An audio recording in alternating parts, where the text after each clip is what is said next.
on the way out of office, Joe Biden has taken Cuba off of the list of state sponsors of terrorism and has unlocked a whole lot of extra funds for Cuba. So what can you tell us about this? I guess it's not a peace deal in that there was no war going on between Cuba and the United States, but certainly there's a deal there to lower tensions and bring these two closer together. And it's definitely a very naive deal, something that's not the first time this has been happened. Barack Obama did a similar deal.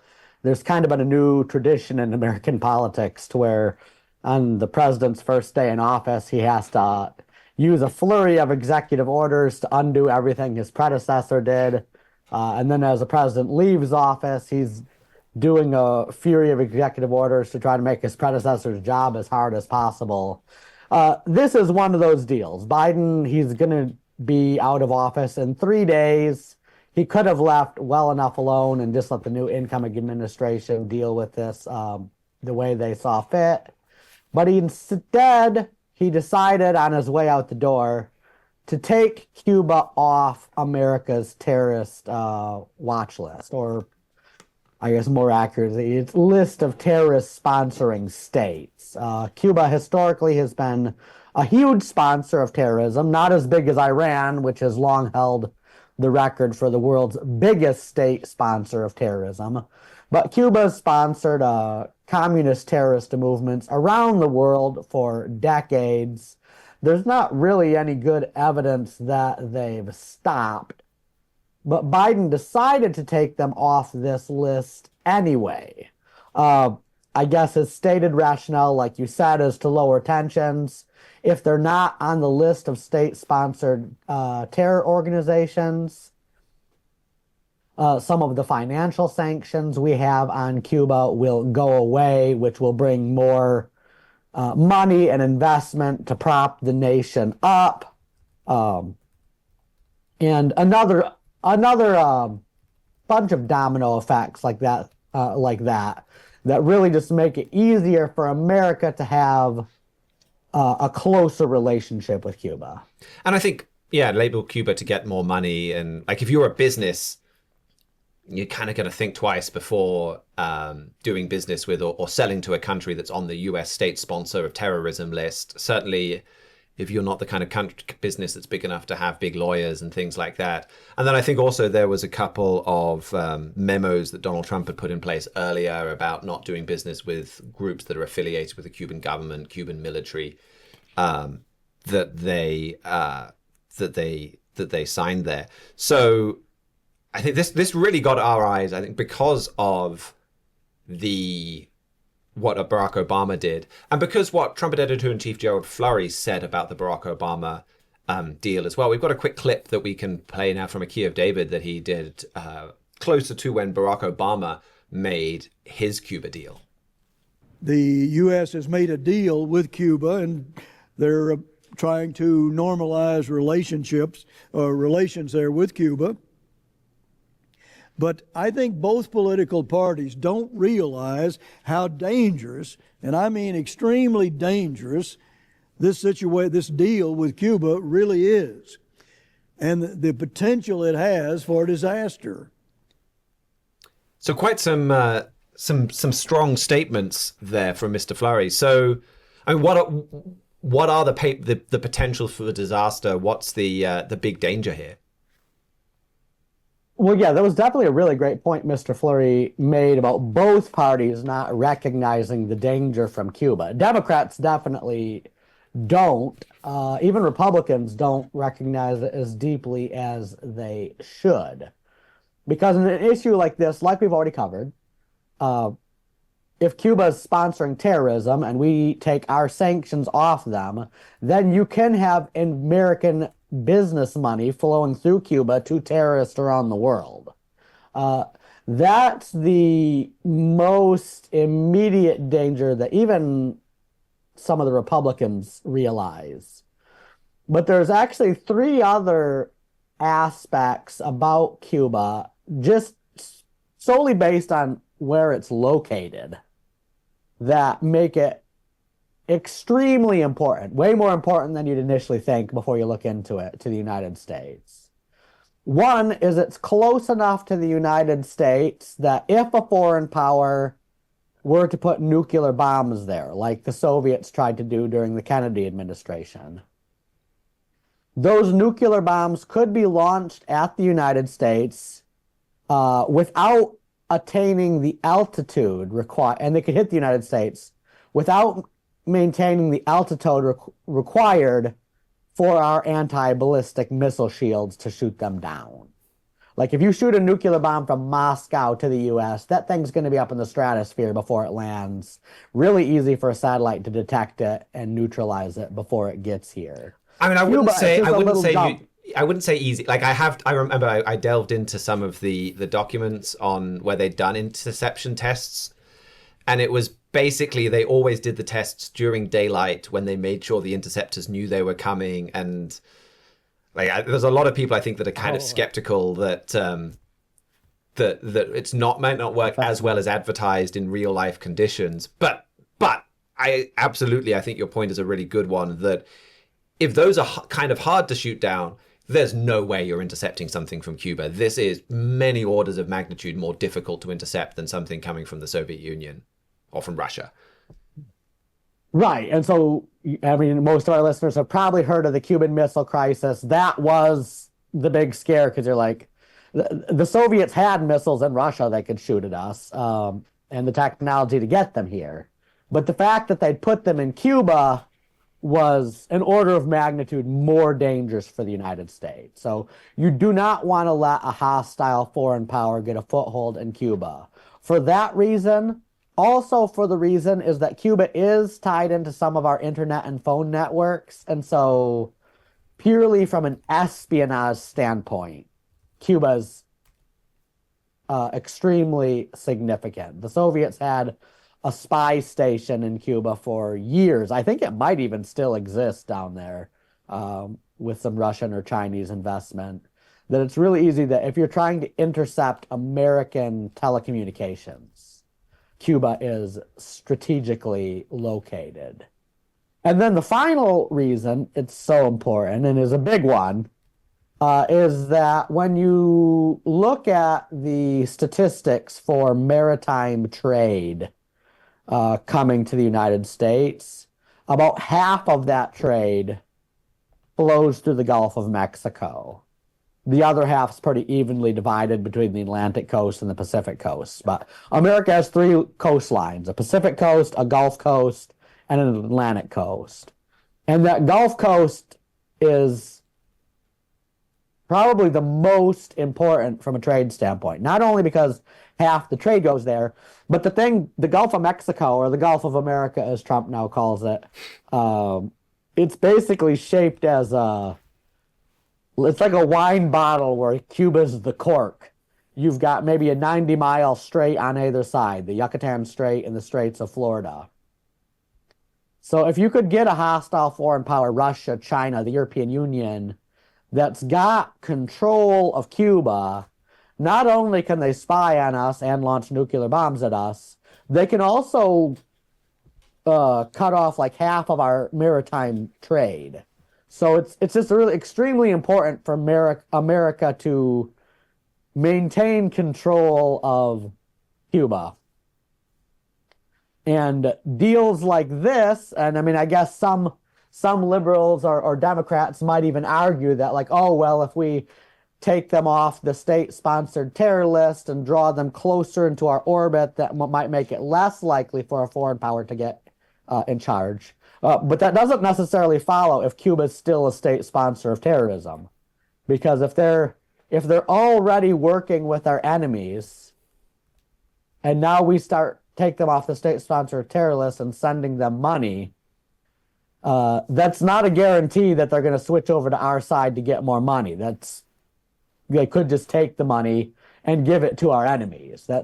We started this program with like a way of peace they know not. There may be some officials be like, well, this is how we have peace with Cuba, but giving money to someone who hates you and wants you to die is not it's an appeasement strategy. It's not a way that's actually going to bring peace. Yeah, that's an important point. just while you were talking as well, I, using the power of Google, looked up a couple of things. One is, so ICBM flight times, if you're launching a missile on America from Russia, it would take 30 minutes to 40 minutes to arrive. So that's the amount of time that America would have to decide, we've got nuclear weapons showing up on our detection systems. Is this fake? Is this real? We've got to press the button to launch our ones back at Russia. They have that long to decide. From Cuba, this is according to the John F. Kennedy Presidential Library and Museum, a missile launched from Cuba would reach most US cities in under 5 minutes. So, Wow. like, you can certainly see with the Cuban Missile Crisis how deadly that was, because Russia could very well have taken the view, and I think you look at what Khrushchev said and think like they probably would have taken the view, we think we can launch these missiles at America and wipe them out before they have time to respond. That they're not going to have time in those 5 minutes to verify that this is indeed a true alarm and not a false alarm, and then get the message to the president and have the president authorize a nuclear counterstrike, and that just 5 minutes is too short. So that's one danger. And then also, you've there's a couple of shows that we've done recently where you've been talking about the importance of Panama, that it's important for US trade with the world, that it's important with US trade with the US, that because of just so much goods travel between America via sea. And it feels like everything that you said there applies to Cuba, that Cuba is this big island in the middle of the Gulf of America, if we're going to call it that now, that dominates the same kind of trade, which is really interesting to see this come up now. Like, if America gains control of the Panama Canal, but a foreign power has Cuba, that kind of negates a whole lot of the advantage of getting the Panama Canal back. But another aspect of this, and this is what I was probably focusing on maybe a little bit more, because this ties in a bit more with Europe, is that the Vatican and the Catholic Church played a major role in negotiating this deal.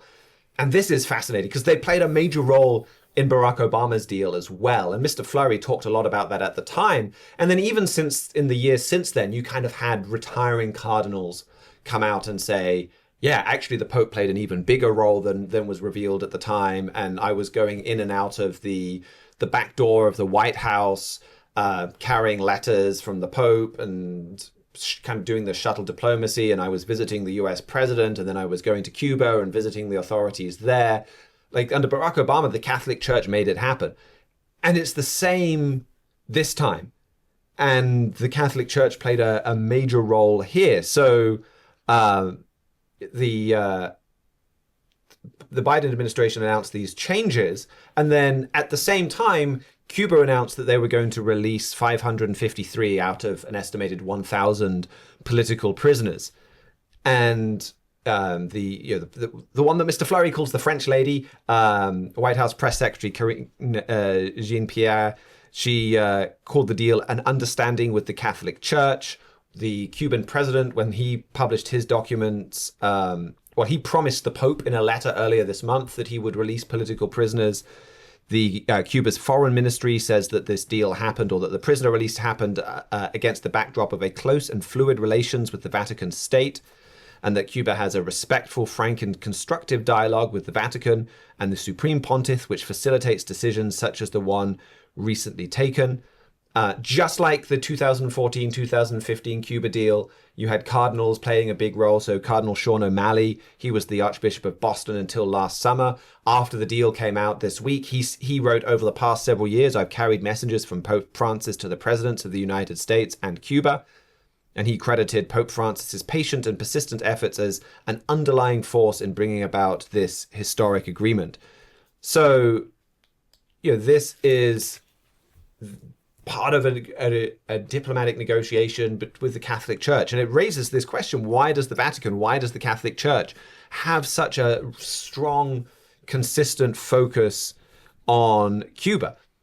And I think part of that is, say, Cuba's treatment of Catholics. Like, the Catholic Church has had more doors open to them in Cuba. I think 2019, the Catholic Church opened its first ever church in Cuba. since the Cuban Revolution. Freedom House notes Cuba's one-party communist state outlaws political pluralism, bans independent media, suppresses dissent, and severely restricts basic civil liberties. But then it says the regime's undemocratic character has not changed. It says it's not changed anyway, that despite these deals that Barack Obama did, they're still undemocratic. They've got a new constitution. None of this has really changed. But it does say, however, the Roman Catholic Church has enjoyed an expansion of its pastoral rights, including periodic access to state media and the ability to build new churches. Protestant and evangelical groups tend to face greater restrictions, though they too have experienced improved conditions in recent years. Now, I don't want to kind of give a false impression. There is still some government persecution of some Catholics within Cuba, but you can see how the Pope's relationship there has gained the Catholic Church a lot of freedom. But I think there's much more to it than merely freedom of worship for the Catholic Church. And that is where what you were talking about Cuba's geopolitical standpoint, about its crucial crossroads within trade come into the story. So I think that's an important angle, that this is a very strategic island that is part of the Catholic Church's interest. I think, Mahida, you had something you wanted to say on this. Yes, I also think it's interesting that it coincides with a story you reported on recently about how Pope Francis received the Presidential Medal of Freedom with distinction, one of, I believe, only 6 or 7 people in the history of the award to ever get it, one of them being Joe Biden himself. Yeah, I couldn't believe that when I saw that. But the fact that the U.S. gave Pope Francis the most highest award, or the president gave the most highest award he possibly could at the same time this deal was announced, I don't... Like that there's definitely some optics and some subliminal messaging going on there about just how important this deal is for Washington as well. Yeah, that's true. I think it's really interesting that Joe Biden would have been visiting the Pope last weekend, were it not for the California fires. And I think he would have conferred the Presidential Medal of Freedom in person. Maybe we would have seen some of this Cuba deal done on that trip, or announced on that trip with the Pope at his side, if that had gone ahead. So, yeah, I think this closeness between the Biden administration and the Pope is important to watch. And it's also important to see, like, this is a pretty anti-American Pope. That's why I thought it was pretty outrageous that he was given the Medal of Freedom. He's called capitalism a new tyranny. Even a lot of Catholics themselves have pointed out capitalism has been the most successful economic system for lifting people out of poverty that mankind has ever come up with. And the Pope has repeatedly condemned it and attacked it. He's talked about there being an urgent need of a true world political authority. He's talked about the global financial system needing to be replaced with something more socialist. If America really is a new tyranny, if capitalism is a new tyranny, does that mean America's a tyrant? If America is the world's most prominent capitalist power? And then under him, the church has been way less critical of Cuba's government. He said, "I am a communist, and so too is Jesus." That's a quote from Pope Francis. So I think it is worth seeing the danger of the Catholic Church getting more control of Cuba. And then, of course, Cuba was part of the very Catholic Habsburg Empire. The Spanish Empire, they dominated that island. In fact, it was key for their trade with Latin America. It was kind of the entrance and exit point. It dominated a whole lot of the sea lanes. So when you see the Catholic Church moving into Cuba, it's also they are well aware of the history and the importance of that island for dominating American trade. And so we've talked about sea gates quite a bit on this show. This is where you have all of these prophecies about a siege. Well, Cuba could very well play and almost certainly will play a very important part of that siege. And this story, Mr. Flurry had a lot to say about that in his book, Great Again. There's a whole chapter on that, chapter 4, The Deadly Deal with Cuba, about this earlier deal that Barack Obama signed with Cuba. He says, the Bible prophesies of a deadly economic siege that is going to strike America. It will cause 1/3 of the terrifying damage that will be suffered in the Great Tribulation. That siege is about somebody controlling trade routes, so it is not difficult to see how Cuba could play a strategic role in that. He also said the German-led European Union is the seventh and final resurrection of the Holy Roman Empire, the same Holy Roman Empire which centuries ago used Cuba so powerfully to fuel its wars. If the persistent resurrections were to move into Cuba again, or the present resurrection were to move into Cuba again, it would be well positioned to carry out these kind of attacks. The advantage is that it can do so within a cloak of secrecy, since Cuba is essentially a police state with tight controls on information. Think of the control it could have. Think of how valuable Cuba has been to America's enemies in the past. You need to watch what is happening in Cuba. Statements like that have caused us to pay such close attention to this deal. Anyway, Andrew, sorry, I kind of took that and ran with it quite a bit on the Pope. Did you have anything else, any other aspects of this you wanted to bring up? Yeah, well, it's definitely important to remember that the Catholic Church, it's a very unique church. And because on the one hand, it is a church like the Methodist Church or the Presbyterian Church or the Lutheran Church or the Baptist Church.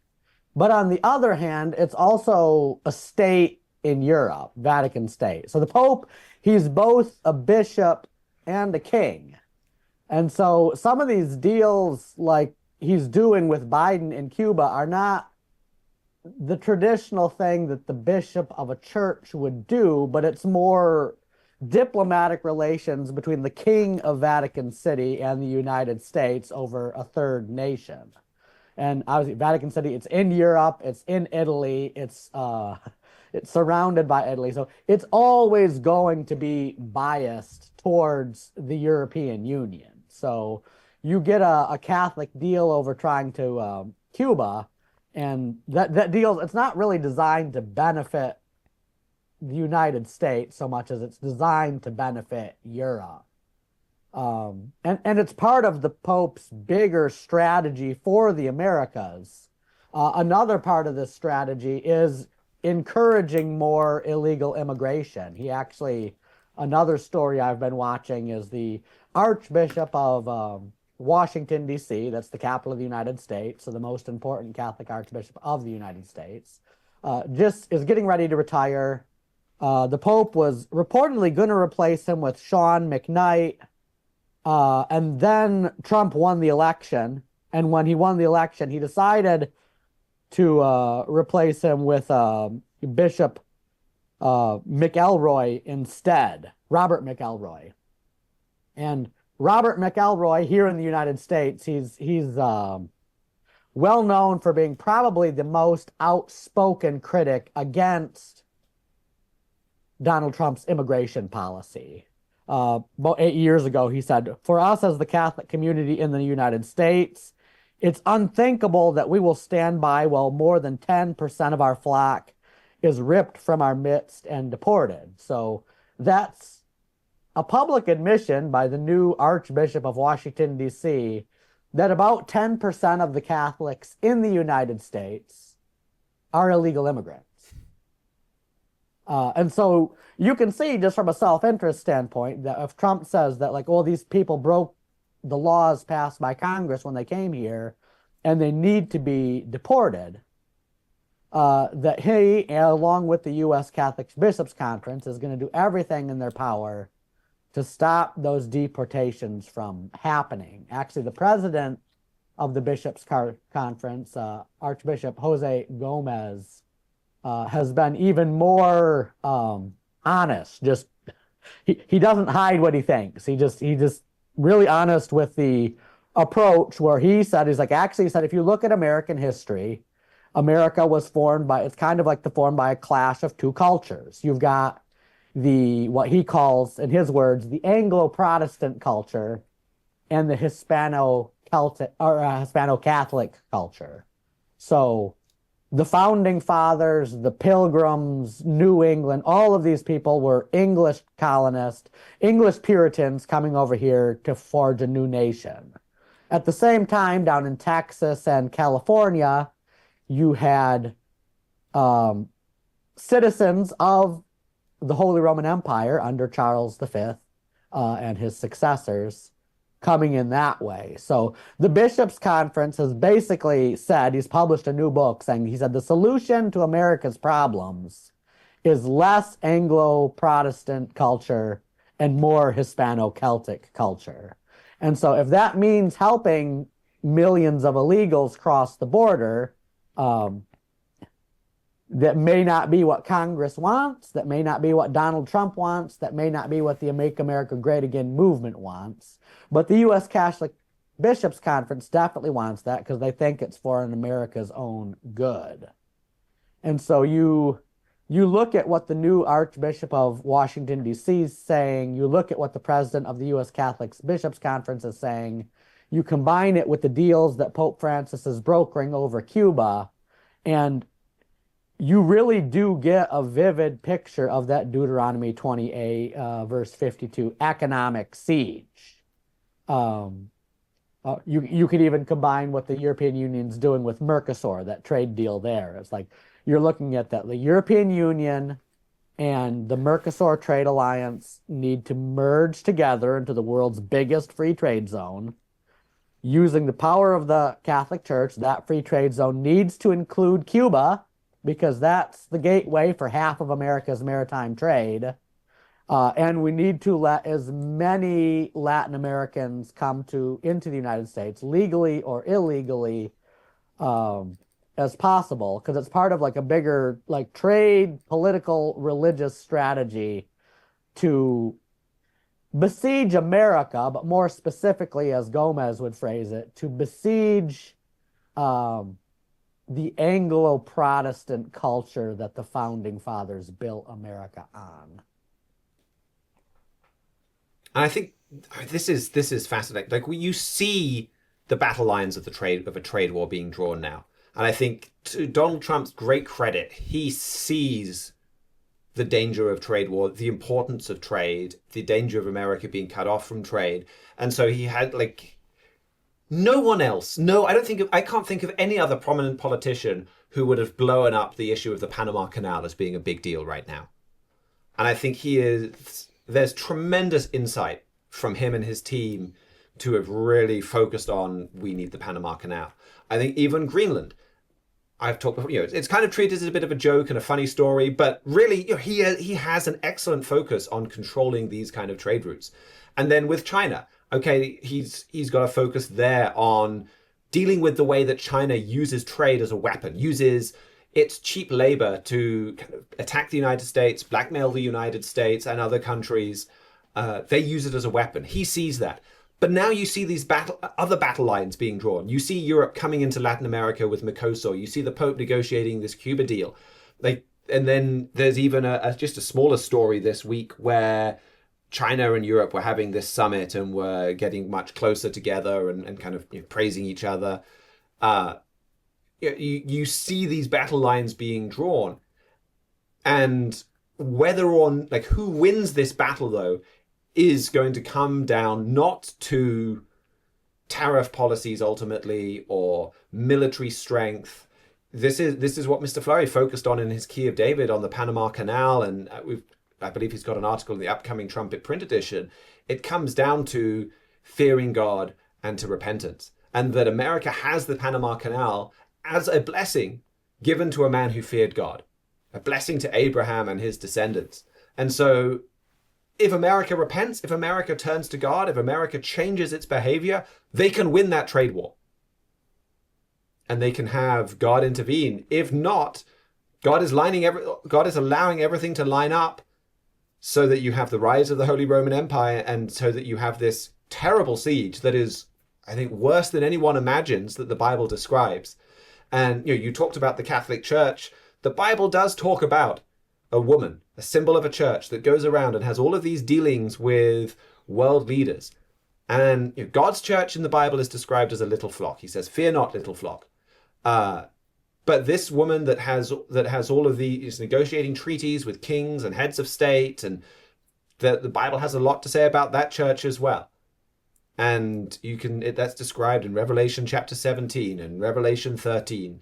It describes what this church is doing. And so our free booklet, The Holy Roman Empire in Prophecy, or our free book, it's a fairly substantial book, shows you what this church is, what this is doing. And so you're seeing this clash building between the United States and the Holy Roman Empire. It's coming. And the outcome of that clash depends on repentance. And ultimately, the outcome for you depends on your action and repentance, even if the nation itself doesn't repent.